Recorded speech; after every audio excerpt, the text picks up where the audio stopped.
ترجمان دفتر خارجہ کی سال نو کے موقع پر بریفنگ ہوئی ہے، جس میں انہوں نے یہ کہا ہے کہ پاکستان سعودی عرب کے ساتھ عزم کا اعادہ کرتا ہے اور یمن کے معاملے پر پاکستان سعودی عرب کے موقف کی تائید بھی کرتا ہے۔ انہوں نے یہ بھی کہا کہ پاکستان نے اس حوالے سے سفارتکاری بھی کی ہے اور سعودی قیادت کے ساتھ بھی پاکستانی قیادت رابطے میں تھی، جس کے بعد پاکستان کی قیادت جو UAE کے صدر ہیں، جو رحیم یارحان میں اس وقت موجود ہیں، وہاں بھی جا کے ان سے انہوں نے ملاقاتیں کی ہیں، تبھی اس معاملے کو حل کرنے کی کوشش کی گئی ہے اور وہ یہ چاہتے ہیں کہ یمن کا جو مسئلہ ہے وہ سفارتکاری سے ہی حل کیا جائے۔ اور اس کے علاوہ سنتاس کے حوالے سے اگر آپ کو بتائیں تو دریائے چناب پر انڈیا نے پن بجلی منصوبے کی منظوری دی ہے۔ اس حوالے سے ترجمان دفتر خارجہ نے جواب دیا کہ پاکستان کو اس حوالے سے باضابطہ طور پر کسی بھی طرح سے آگاہ نہیں کیا گیا، اور انہوں نے یہ کہا کہ انڈیا کسی بھی طرح سے اس معاہدے کے تحت پانی پر کنٹرول حاصل نہیں کر سکتا، اور پاکستان نے ایک بار پھر انڈیا سے مطالبہ کیا ہے کہ وہ سنتاس جو معاہدہ ہے اس کی پاسداری کرے۔ افغانستان پاکستان کے حوالے سے اگر آپ کو بتائیں تو اس حوالے سے جو پاکستان خیبر پختونخوا کے تقریباً 2500 سے 3000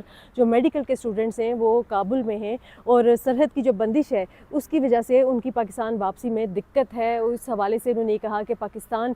کابل کے ساتھ اس حوالے سے رابطے میں ہے، اور تقریباً 291 جو طلبہ ہیں وہ واپس آ چکے ہیں اور باقیوں کی واپسی کا مسئلہ حل کیا جا رہا ہے۔ انہوں نے یہ کہا کہ پاکستان اور افغانستان کے جو معاملات ہیں اس میں پاکستان کا یہی مطالبہ ہے کہ پاکستان کو اس بات کی ضمانت دے کہ ان کی جو سرزمین ہے وہ پاکستان کے خلاف استعمال نہیں ہوگی۔